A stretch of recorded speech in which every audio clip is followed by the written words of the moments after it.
All right, we welcome in our next guest. Rob's mentioned him a couple of times. Big Zach supporter, Zach Booster, the mayor of Oslo, Idaho. But it's funny because I look it up here on Wikipedia, and Oslo is spelled Osburn.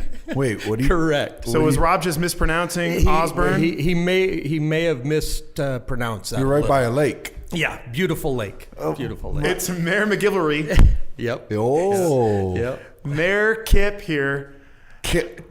Kipper. Kip's fine. In the flesh. Yeah. Now, listen, I have... Oh my God, this is going to be awesome. For those of you who don't know... This is going to be great. For those of you who don't know, and it's probably every single person listening, Osburn, otherwise known as Oslo, is a small town in northern Idaho located in... I always used to screw this up when I was in media here. Shoshone. Shoshone. Damn it. What? Shoshone. Shoshone County. Shoshone. It is from downtown Spokane, where we are, about an hour's drive. About an hour, yeah. Okay. Yeah. Now, so tell me, Mayor Kip, how does one become the mayor of Osburn, Idaho? What journey was that? Well, it started with a bet. I lost. No.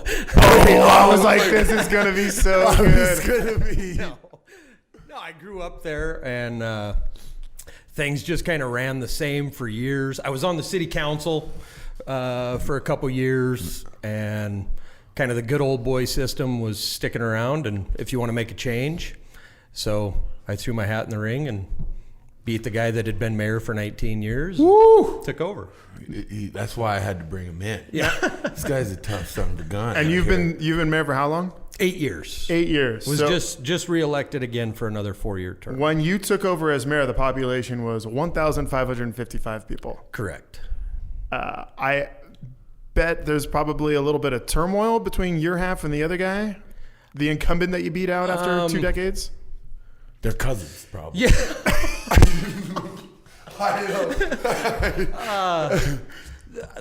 There might have been a little animosity for a while. So You got to see him next door. Yeah. Like, that's pretty Christmas was weird. Yeah, that's what I'm thinking. Like, how big of a town? Yeah, so tell me, because we had Nadine Woodward on, and she was talking about how her weeks are crazy. Now she's not even mayor. I don't know when this interview is going to air, but she's talking, 50, 60-hour weeks. Is the mayor of a small town lighter work, just as much? Pretty much the same. Okay. I'm very hands-on. Try to be involved in everything I can. You know, it's a small community. Everybody has my cell phone number. Oh, that's cool. So, not really. Do people ever accidentally text you thinking they're texting like a boyfriend or a wife, and you're like, Hey, Kip, come over and watch a movie tonight. yeah. No randoms. randoms.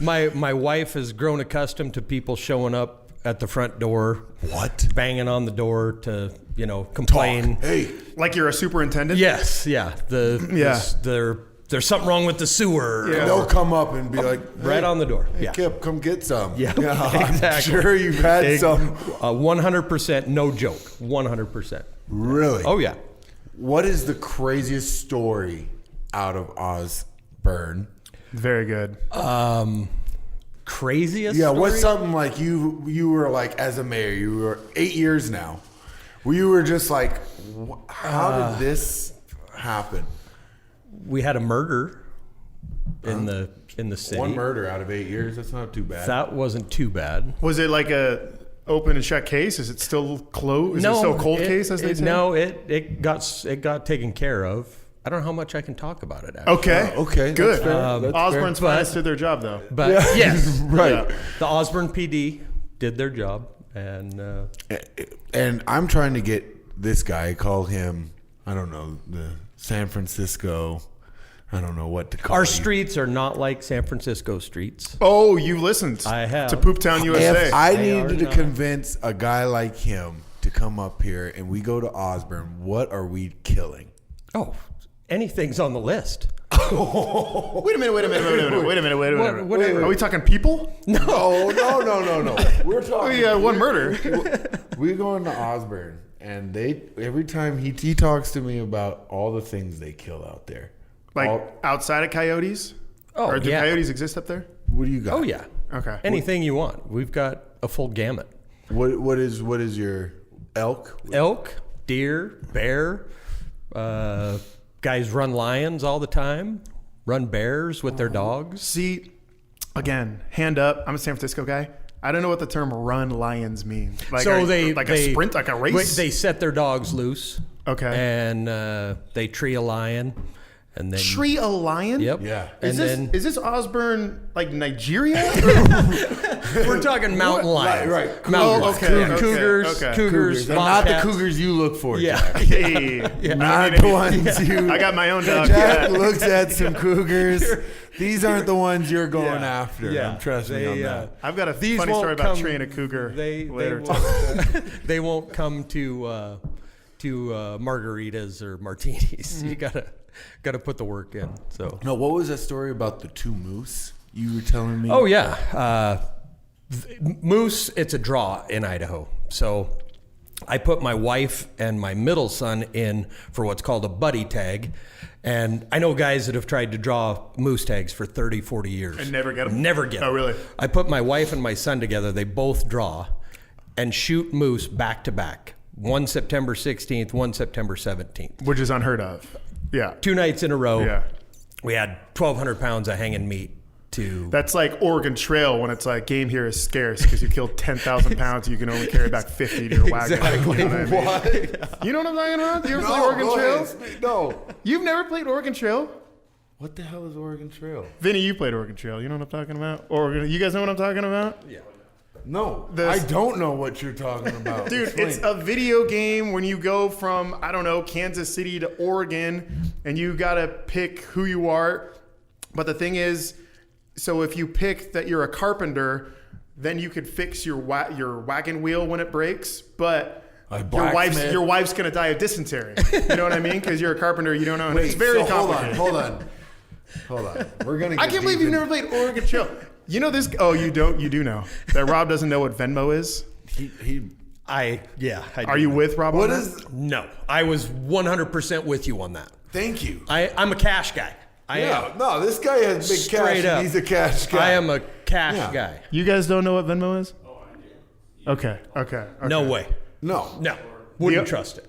The guys who run 57 Media know what Venmo is. And what am I supposed to do? You want I don't me to know. Pat them on the I- back? I was just looking out for a way to say Pat 57 them on Media the because we're back trying to do it all the Yeah. time. What do you want me to say about that? I don't know Venmo. I'm sorry. I'm a Yeah. cash. Now, I was 100% with you. I'm a cash guy. Now, too. speaking of cash, this is where I really wanted to talk to you. You made some good money taking out meth houses. Correct. Yeah. Now, what I can't explain how I don't. You have to explain what exactly you do to take out meth houses, or how did you even start? You just started. Where do you how did you get involved with that? I can remember the first meth lab I ever did was in Havre, Montana. Well, not create. No. Yeah, careful. You The guys are first- talking about out of context. We are in we are a the right building that place. practices law. Right. Bear in mind. I do not want to incriminate myself. Yeah. Right. Okay. The first time I was called by the DEA to tear down a meth lab, it was in Havre, Montana, in the Bear Paw Mountains in late September. So it's already snowing in Havre by that time. And I was running a piece of equipment and got called by the company I worked for and said, "Hey, can you head to Havre and tear down a meth lab?" Right. And I said, "Do I need to take my Bobcat?" I had no clue what they were talking about. You're right. Honestly. Right. So my buddy and I went to the office and they're like, "No, we bought this company and we're going to take over this contract." And Right. This is what it was. You guys both took chemistry in college, so we figure you can get through it. So we load up a truck and throw a Hazcat kit in to. What year is this at this point? This is 1996. Oh my! So this 95. This is 1995. This is the very early days of the meth situation. Yeah. Okay. 95. September of 95. So we load up, head to Havre, Montana, and all we had was a phone number to call a guy when we showed up. So we called the guy. He said, "Hey, we're at the Joe's Quick Stop in Havre," and he drives down. And I swear, when the guy pulls up, it's a setup because he's got long hair. looks like the guy that was probably cooking. And he introduces himself, and we follow him 28 miles out into the mountains. And the whole time, my buddy and I convince ourselves that this guy has obviously killed all the cops and is now saying he's the cop. Yeah, you're like convinced this is... He's undercover, the best undercover cop I've ever seen in my life, who is now a very dear friend of mine. But is he a federal agent or is he in Montana? He is a Montana DCI guy. Okay. He's undercover DCI drug task force guy. So out into the mountains, they take us to this little tiny shack, and it is everything that you would ever imagine a meth lab would truly be. Like a trailer. It's just a little shack right above a creek, Yeah. And there's chemicals everywhere. Every chemical that you could imagine known to man. And destroying one, you got to be careful because they can blow up. Oh, yeah, for sure. Is anybody there? It's just all DEA agents and cops. Oh, so okay. The guy that they got, he's gone. They've taken so you're him not away. dealing with any of the And actual we have people. numerous times. We have numerous times. But we do the first lab. We test all these chemicals, put them in buckets, get through. And when I came home that night, they're like, "Yeah, we want you to take this over." So that's when I dove into the understanding of, emergency response and handling everything correctly and going at it. So and since then have done thousands of meth lab cleanups. So does the DEA always, they're the first people to hit you, or obviously the sheriffs? Or the DEA in 96, the DEA came up with what was called the COPS funding. So the U.S. government put money out there under this COPS funding to let local law enforcement offices clean up meth labs and be funded by the government. Right. So it would devastate a small town police department to have that cleaned up. I'm sure. So you're, at this point, that was what, 24, 25 years ago? Do you still practice that? We do. Okay. We do. So I bet now there's a lot of competitors. There's a lot of other people who have gotten into it. It's a special trade. It is. There's very few. Probably as you go, you get down around some of the areas. California, there's a lot of cleanup companies. And so you're all are you just upper left, or are you the whole West Coast? You'll cruise down. For 5 years, I covered Oregon, Idaho, Washington, Montana, and New Mexico. Now I'm just down New to Mexico, right after Breaking Bad. Yeah, before. Yeah. So it was It was before that whole thing came in. So how many?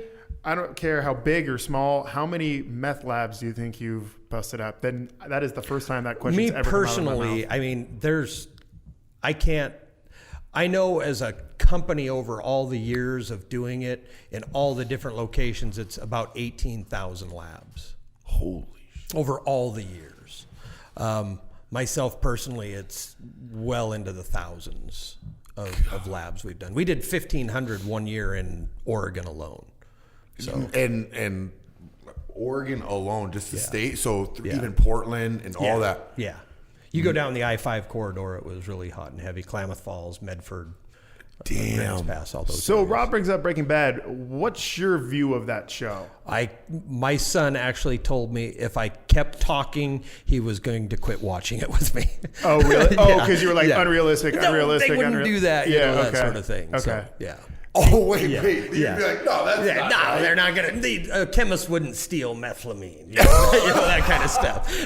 You would go, come on, son. He'd make it, He's not going to steal that. Yeah, he's not going to go. That's insane. So did you ever make it through? Because I think the overall message of the show is like, hey, at the end of the day, meth is bad. Yeah. So stay terrible. away from Yeah, meth. I did a lot of talks in schools. One of my best friends is a physical ed teacher in Wallace. And I'd go in and talk to the kids in classes, And I always started the same way. I'm not going to come in here and tell you to say no to drugs because you know that already. Right. Mm-hmm. I want you to know what they can do to you. Right. And what the long-term effect is, even the short-term effect. I've seen it personally. A beautiful girl in Medford graduated. The night she graduated, she chose to try methamphetamine. It was laced with something, and she died. Died that night. So one time is all it takes. Right. So right. Have you seen a decline or the trade has changed? There's still the ma and pa. I call it Beavis and Butthead labs, Right.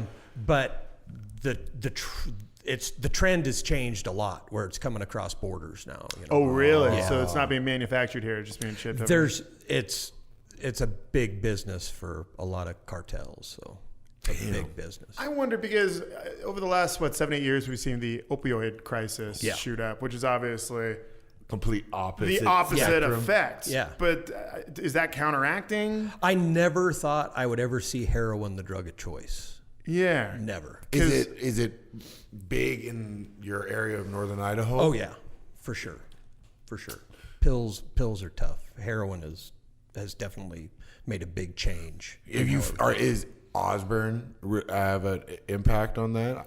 I know Spokane has felt it. I don't want to get too deep and heavy. I'm into sure, this, but I'm kind of curious. I'm sure it is. You know, it's right. It's not a. You don't have that many people as well, so you'd probably know the person. If, Sure. Yeah. Yeah. I kind of wonder because we mentioned like one's very much an upper and one's very much a downer. Yep. I wonder if they complement each other. That sounds insensitive, but I'm serious. No, you're right. Yeah. Where there is one, there is usually the other. There's a market for another. They're not competing. They're kind of helping each other out. I can say every lab I've done, there's an upper and there's a downer. What is a crazy lab story that you've? Numerous. Like an explosion you didn't expect to happen. Oh yeah. Okay. Yep. We were in Eugene. Still to this day, don't know what it is. But I opened a canister. It was raining out, so we moved everything into our box van. Yeah. And I took the lid off of a 1 gallon clear glass container. And when I took the lid off, it was a deafening explosion sound without the explosion. Just a huge bang and a huge puff of smoke that filled the truck instantly. And I put the lid back on the container as quick as I could, you know. How did you have the presence of mind to do that? As your eyebrows are burning. No, there was no flame. Oh, It was okay. just this You could feel deafening it? boom. Oh. It reacted with the air and it didn't ignite. It didn't Okay. explode. 'Cause It you wouldn't just- be here if it ignited. Correct. Right. Yeah. It was just this deafening crack. And, you know, I threw the lid back on and the truck fills with smoke. And all the cops at this time are going crazy now. They thinking we're burning up in there. And my good friend that, you know, was with me that was doing the lab cleanup, we both come out of the truck like, you know, you can't hear anything. We take off all of our PPE and kind of sat in the rain for a few minutes and counted your waited blessings a little bit. and said, well, you ready? And back in we went. And that went right into a container that was going right to an incinerator and was going to be burned. And still to this day, don't know what it was. I've talked to numerous chemists and, you know, it reacted with the air and it didn't explode, thank goodness, but it was deafening. You know stories of guys who probably do what you do who have lost their lives, I'm sure, right? Yeah. In the emergency response field, I know a lot that have lost their lives in explosions. You know, the flip of a light switch can set something off. So it's You and I promise we're going to get this to basketball somehow. Yeah. But He's a big fan. he's a big fan. You might have already told us. Sorry, I might have missed it. What were you doing in the early 90s before? working construction. Just working construction. And Silver Valley's big for cleanup. Sure. Bunker Hill Mine. Sure. You know, so the largest Superfund site in the U.S. So Sure. I was there for day one of the strike out there at the silver mine. yeah, and they actually voted on that yesterday and turned it down. Wait, they're still on strike. They're still on strike. Still It's on been strike. like 3 years now. Yeah. Huh. So That's a bummer. That is a bummer. You're a Zag booster.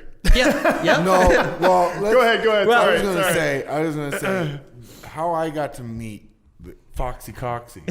Please. Introduced us. Yeah. And he told me that you told me you get a different pair of shoes every year. Every year. For the Yep. Zag colors. Yep. But you change them up somehow. You bet. So how many pairs do you have now? I'm in the closet, and I've got 5 or 6 that aren't wore out. You know. And he changes them all the time. Different color schemes and everything. These are last year's. You know, you can't Oh, see them. yeah, But those okay. are last year's. So Yeah. When did you start becoming a Zag fan? Zag fan. Yeah. Oh. You know. I can remember. Don't lie to me. I can remember going to the old kennel when I was Really? a kid. Yeah, Okay. my mom brought us over. I lost my dad when I was 8. Oh, wow. So my mom was big, loved athletics, made sure we got into everything. And I can remember going to the old kennel when I was a kid, even for volleyball. So, Really? Yeah. So pre-99 team. Oh, yeah. Well, Yeah. before. Yeah. Okay. Wow. Yeah. So what is the biggest change, obviously, that you've seen in the program so far? Just go ahead. I just see the growth. I think that's the biggest thing for me when I went to college, I was at EWU, and at that time, getting a ticket was pretty easy. You could come in, watch the Zags, and that's one of the biggest questions I get from people all the time. Man, how do you get tickets? I want to go to a game, and it's hard, and you're like, well, let me see what I can do. Yeah, but it's tough. It's tough. It right? is. And people don't realize it is hard to get those tickets. And Yeah, even for people that are within the athletic department. We try to make it work, and we know that we want to try to get everybody in to see a game in town, but it's just tough because it's just such a high demand for those tickets. I think it's too just how down to earth everybody is. How approachable. Especially Coach Few. Yeah. Well, I'll go right to you. I know. I've been through 3 births of children, and here I am sitting on a podcast with you guys. Well, I have, man. Wait, are you saying this is like the 4th happiest day of your life then? Outside of the... without making it too shined on the kids. Danny might listen to this. So I gotta be careful. Sorry, honey. Sorry. We'll go on that camping trip, I promise. I mean, we could talk all day about what Gonzaga basketball, the program's meant to the city of Spokane, but I think what's lost a lot of times through no one's fault is how big it is in the smaller communities around the Inland Northwest. Huge. Like Gonzaga hoops is king here in the Lilac City, but it's that and then some in small. 100%. You've got a ton of good friends of mine from the Valley that are Zag supporters and ticket holders, and the ex-mayor of Wallace. He's a longtime Zag fan. What about Kellogg? I don't talk about those guys. Okay. Still Letterman's jacket comes on. Oh, I know. He puts the gloves on when he's talking about Kellogg. That's the town he does. They're just different over on that side. Yeah, that's where the Bunker Hill. That's the leaded side of the valley. You cross through Big Creek, get into Osborne. It's a whole new world. Yeah, clean air, good clean air. It's just a couple miles down the street. Kellogg, was there a big fire in Kellogg a couple of years ago? Yes, the historic McConnell Hotel. Yeah. I went there for that. Yeah. It's how my mind works. I'll go somewhere for a day and then it's like, oh, there, giant fire. Oh, yeah. Catastrophic mining There's deal. Jack. That's what I'm working with. My mind's a million different reasons. Getting back to meth labs. Meth labs. Let's talk about meth labs. So probably the craziest one, I will tell you. Oh, shit. We're getting back into Just meth labs. one that, please, that if you always remember sticks it. out. I had done labs in Portland, and there was this gal that had been tied to 3 labs. And I knew who she was because there's a lot of times we'll show up and people are still there getting cuffed, whatever, And I got a call for a lab in Sandpoint, just outside of Sandpoint. It was July 7th because they moved in on the 4th of July. And when we got there was something in the yard, covered up. And so the cops are like, hey, we've got a dead body. We had a shootout and one dead, one deceased. And okay, well, as time goes on, we get very impatient. They're trying to do a whole criminal thing, and we're wanting to get our job done and get out of there. It's the 7th of July, so it's 100 degrees, and we have to suit up. And, so safety reasons you're worried? No, just impatient. Okay. We have a job to do, want to get it done. Get out of there. Yeah. But so when they uncover her, I knew who she was. It was a girl from Portland. And I literally get in an argument with one of my friends from the police that I know who she is. And he's like, you don't know who she is. I'm like, yeah, I do. I've done labs. And it came down to the point where I had to call DEA in Portland and tell them who was laying dead in front of me. And they got on the phone and said, hey, listen, if he says that's who it is, that's who it is. I'm telling you. What? So she was she was setting up labs all over the Northwest. Yeah, she jumped out of a window and had an AK-47 and a 9mm and squeezed off 9 rounds before they shot her. And Yeah, it was one of the interesting ones. I'll tell you a Gonzaga story about AKs later. I'll Tease it down the road. Down the road. All right, last thing before we get going. What do you think about this year's team? I love them. The youth is great. I love the people that worry, and then they come out and prove their point. Right. I think they've done really well. We've got to be on the road a little bit and travel and see them play. And They've surprised me. I know that. I can say that for a fact. They have been stellar. Yeah. And they've come out, especially those games where you're like Arizona, they're pretty good. Yeah. They come out and they just smack them in the face. Yep. And there's only one thing we got to work on. we don't need to speak. We're the worst free throw shooting team in the country. Thank you. I didn't want to say it, but thank you.